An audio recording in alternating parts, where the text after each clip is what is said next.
Hi, I'm Andy from True Blue Quilts, and today I want to show you how these fabrics and this pattern came together to make a stunning quilt. Making a Judy Niemeyer quilt is a very long and involved process, as you can see by this instruction booklet.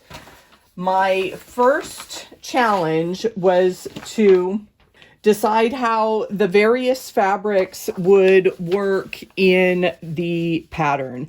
And luckily there are lots of diagrams, so I was able to sketch out my color scheme, and I spent a lot of time going back and forth with the color chart and making notes about which fabric would go in which position. And they all have distinct number and letter codes.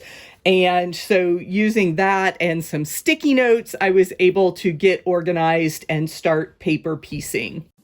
I had many sewing sessions where I completed the paper piecing for the pattern, getting all the fabrics in just the right position.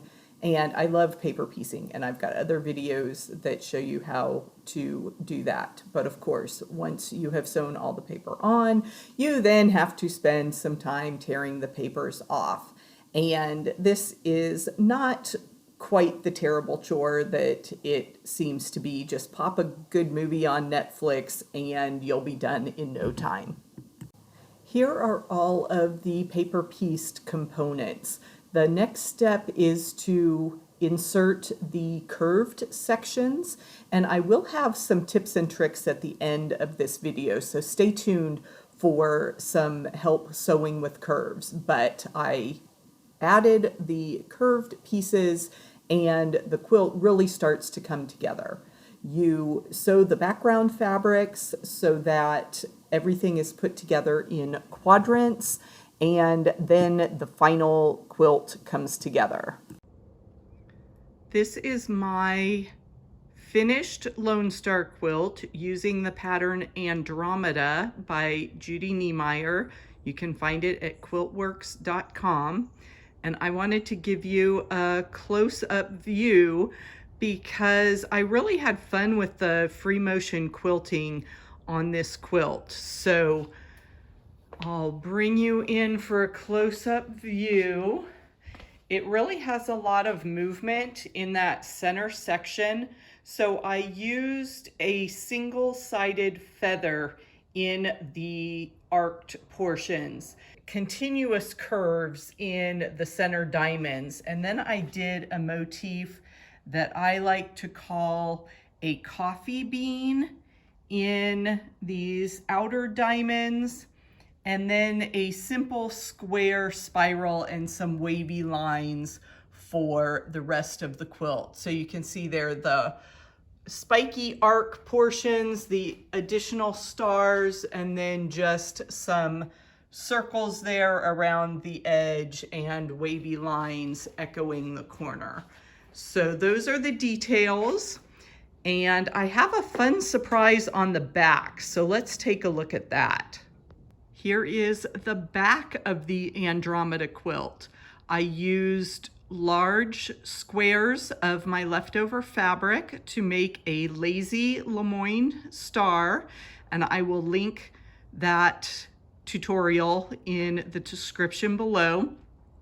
But with the solid fabrics that I used in the border, you can really see the quilting because I matched the threads to the colors on the top, and then they really pop out on the back. And I was able to get that design centered pretty well on the long arms. So those arcs curve around there in the center of that star. And then we have, as I said, the wishbone quilting there, and the continuous curves, the coffee beans, and then just the wavy lines and spike designs there as we get to the outer portions of the quilt. But I just love free motion quilting, and I enjoy having a fun surprise on the back of my Andromeda quilt.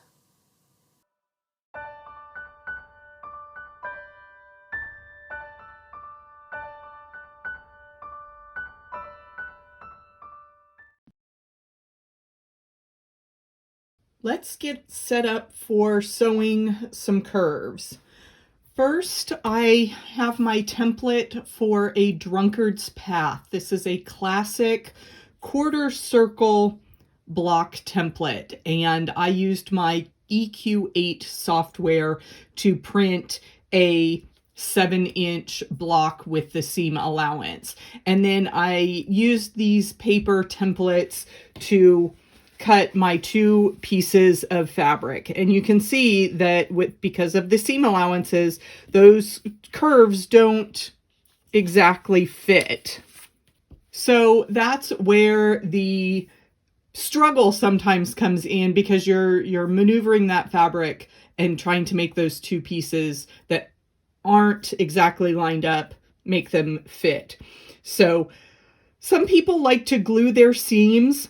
I find that a little bit fiddly. So what I do is I find the center of both arcs, and just for visibility purposes, I am going to pin right along that center mark. And I'm going to do the same thing with my outer piece as well. And I'm using batiks, so you can't really tell a right side and a wrong side, but obviously you want to lay your fabrics right sides together. So I've got those pinned, and I'm going to put that first pin in the center. So you see now the curves are going in opposite directions when you put those right sides together. So I'm going to take those pins out and repin just a single pin at that center position. And if you want to use a fabric marker or chalk to do that, make sure you get those centers lined up. And now I'm going to carefully line up these outside edges. So this curve wants to go off in a different direction. So I have to gently rotate it so that it lines up with the edge of that pie piece lower portion of my circle. And I'm going to pin that edge in place. And then I'm going to do the same thing on the other side. I'm going to gently turn that top piece of fabric so that it lines up with the wedge piece underneath. And I am going to pin. That is all I am going to do. If you were going to glue, you would want to carefully position and glue those edges together just in the seam allowance. And you can see how much you have to fiddle with that to get those edges to line up. Now, I recommend when you are starting to sew curves that you have several practice pieces. Don't expect to master this on the very first curve that you sew. It's not a difficult process, but you just take it slow, because every, quarter, half an inch or so is going to be a straight line. So you can just gently ease that in. And that's why I only pin those 3 places, the center and both edges, so that I can maneuver and work this fabric around while I am sewing it. So let's move to the machine and we will demonstrate that process. I am going to keep those fabrics lined up, and if you have a stiletto, I have a purple thing, which is a handy little tool that I can use to hold that fabric underneath. I honestly like to just use my fingers, keeping them out from under the machine and keeping this fabric lined up. I'm actually going to move that pin down a little bit so that it's out of the way of the presser foot, but it's going to hold this fabric in place right at the edge there. And I sew very slowly when I sew curves because I want to maneuver that fabric, and it's going to take a lot of adjustments. So I'm going to start,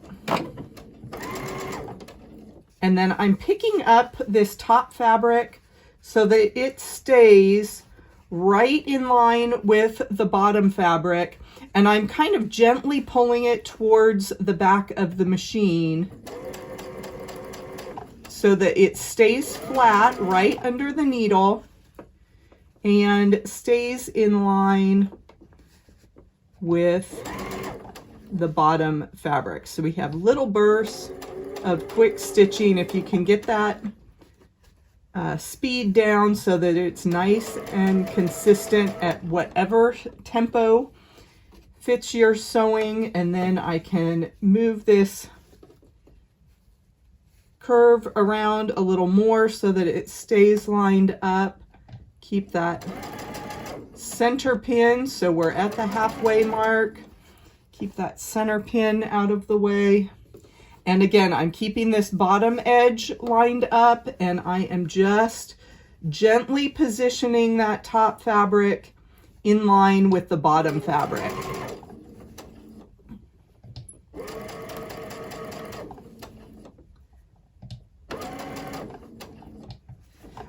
It also helps if you try to keep this top fabric almost vertical to the bed of the machine. And we're going to get a little bit of an extra bit working in there, I can see. And I am not the most exact sewer in the world, so I am going to, again, I held that fabric up. Let's see how we did. I've got just a little bit extra there that it didn't quite meet, but as I remove this pin and lay my piece down, I don't have any major puckers anywhere, and that is going to iron out, and I can trim that square even, and I have a nice curve sewn into my Drunkard's Path block. So give it a try, pins and glue, see which method you like best, take it slow, and good luck with your curves. If straight line sewing is more your speed, check out this video next. I share my selection for the best beginner quilt block. Do you agree with my choice? Let me know in the comments. Thanks for watching, and I'll see you soon.